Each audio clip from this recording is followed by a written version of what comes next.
रद्द कराने को लेकर चकेरी की पावन धरती पर आयोजित हो रही आज की महापंचायत में उपस्थित पूर्व मंत्री राजेंद्र जी गुंडा साहब, मध्य प्रदेश से चल के आए बाबूलाल जंडेल जी और यहां से मोतीलाल जी दोवर के पूर्व एमएलए, मेरे पितातुल बुजुर्गों, मेरे भाइयों, मेरी माताएं बहनों, सभी को मेरा राम राम। मेरे भाइयों, आज जैसे लड़ाई हम यहां पे लड़ रहे हैं हमारी विरासत को बचाने की, 76 गांवों को बचाने की,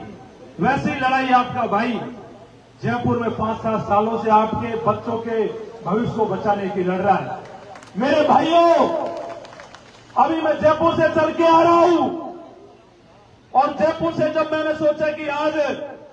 डूंगरी बांध की मीटिंग में चलेंगे, कल यहां की संघर्ष समिति भी मिलने आई थी, तमाम सरपंच साहब, प्रधान जी से मुलाकात हुई थी, तो मैंने कहा था मैं कल आऊंगा, लेकिन हमारा साथी नरेश भाई झालावाड़ के साथ मासूमों को न्याय दिलाने को लेकर, उनके पीड़ित परिवारों को न्याय दिलाने को लेकर धरने पे बैठे हुए थे, तो वहां भी हम साथ में लड़ रहे थे, लेकिन उनको तब तबीयत खराब हुई तो सरकार ने जबरदस्ती अस्पताल में भर्ती करवा दिया। तो मेरा मन था कि कहीं सरकार कोई गड़बड़ी नहीं कर दे, कहीं कोई दिक्कत खड़ी नहीं कर दे, तो नरेश भाई को ध्यान रखना जरूरी है। लेकिन सुबह नरेश भाई के पास में गया 11 बजे आपके आने से पहले, मैंने कहा नरेश भाई आपका बहुत मन था कि चकेरी की महापंचायत में आप पहुंचे, लेकिन आपकी तरफ से चकेरी की महापंचायत में मैं जा रहा हूं, आप मुझे बता दीजिए कि क्या मैसेज देना है। मेरे भाइयों, आज उनका सत्याग्रह का आमरण अनशन का 10वां दिन है और जब मैंने उनसे कहा कि क्या कहना है, तो नरेश भाई ने कहा कि तबीयत तो खराब हो रही है, आज पूरे दिन सुबह से नींद आ रही है, लेकिन आंदोलन अनशन तो मेरा चलेगा और चकेरी के साथियों से, डूंगरी बांध के साथियों से जाके कहना कि नरेश मेरा पूरी मजबूती से आपके साथ में खड़ा, इस लड़ाई में कंधे से कंधा मिलाकर खड़ा है। मेरे भाइयों, कल जब तमाम साथी मिले थे तो हनुमान बेनीवाल जी से भी हमने मुलाकात करवाई थी। हनुमान बेनीवाल जी ने भी कहा कि मनोज आज के दिन तो आना नहीं हो पाएगा, लेकिन आगे की लड़ाई में, किसान कौम की लड़ाई में मैं आपके साथ कंधे से कंधा मिलाकर इस लड़ाई में खड़ा रहूंगा। मेरे साथियों, मेरे भाइयों, आपको एक बात समझनी होगी, हम सभी को,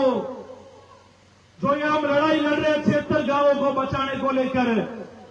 कि जो ये भजन लाल सरकार है और जो नरेंद्र मोदी जी की सरकार है, इनको किसानों से मेरे भाइयों कोई मतलब नहीं है। इनका काम है कि कैसे किसान कौम को बर्बाद किया जाए मेरे भाइयों। लेकिन किसान कौम है, नरेंद्र मोदी जी, भजन लाल जी वो कौम है जिसने दिल्ली के बॉर्डर पे बैठ के 3 काले कृषि कानून बिलों को वापस करा दिया था, आपको वो बिल वापस लेने पड़े थे। और ये वही किसान है माधोपुर के, करौली के, धौलपुर के, हमारे सभी जो आसपास रहते हैं, पूरी मजबूती के साथ में यहां पे खड़े हैं। मेरे भाइयों, मेरे साथियों, एक बात का हमें विशेष ध्यान रखना है। अभी बात चल रही थी, एसपी साहब कल आए थे कि कोई भी दिक्कत नहीं होनी चाहिए, कोई भी परेशानी नहीं होनी चाहिए और नरेश भाई यहां नहीं आने चाहिए। मेरे से कमेटी वाले कह रहे थे मनोज भाई दबाव बना रहे, तो मैं आपकी तरफ से कहना चाह रहा हूं, कमेटी वालों से कहना चाह रहा हूं, ये मेरे से भी कह रहे थे कि मनोज भाई आखिरी मीटिंग होगी चकेरी में, आखिरी मीटिंग है। तब सुदनपुरा भी मैं आया था मेरे भाइयों, यहां से यहां उपस्थित है, अगर एसपी साहब और कलेक्टर भी अगर सुन रहे हो तो मेरी बात वहां भजन लाल जी तक पहुंचा देना कि आज की मीटिंग चकेरी में हमने इसलिए करी है कि आपको हम अंतिम चेतावनी दे रहे हैं, आज के बाद में चेतावनी नहीं देंगे, सीधा आंदोलन करेंगे। और ऐसा आंदोलन होगा भजन लाल जी जो आपने कभी सपने में भी नहीं सोचा होगा,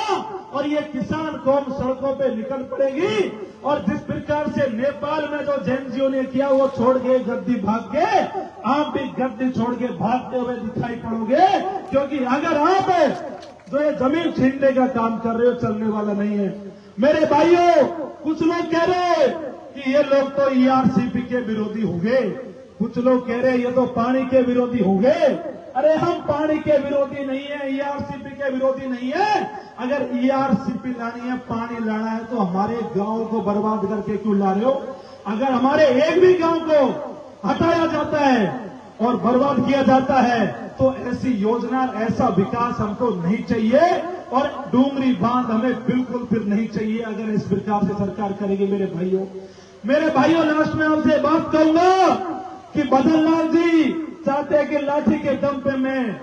डूंगरी बांध का निर्माण करा दूं, और मेरे पास तो बहुत सारी पुलिस है, बहुत सारी आर्मी है, बहुत सारी मिलिट्री है, कौन मुझे रोकेगा?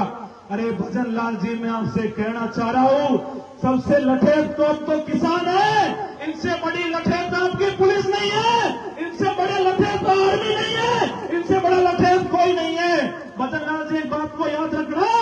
और मेरे किसान भाइयों इस बात को याद रखना कि आपको अल्टीमेटम है,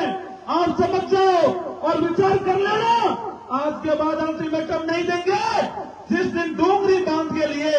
एक भी ईंट लगाने के लिए अगर आपकी सरकार प्रयास करेगी तो ये किसान कौम, जो मेरे भाई हैं, जो मेरे युवा साथी हैं, मैं आपसे भी कह रहा हूं मेरे भाइयों, आप भी अपना लक्ष्य तैयार कर लो और पूरी ताकत से भजन लाल सरकार का मुकाबला करना है। और आपके बीच में कह के जा रहा हूं, मकसूदनपुरा में भी कह के गया मेरे भाइयों, जिस दिन कमेटी तय कर लेगी और जिस दिन भजन लाल सरकार एक ईंट के लिए भी विचार करेगी, आपका भाई मनोज मीणा सबसे अग्रिम पंक्ति में खड़ा रह के, चाहे गोली भी खानी पड़ी, चाहे जेल में जाना पड़ा, चाहे फांसी भी खानी पड़ी, लेकिन पीछे नहीं हटूंगा मेरे भाइयों, आर पार की लड़ाई लड़ेंगे। इंकलाब, इंकलाब। धन्यवाद।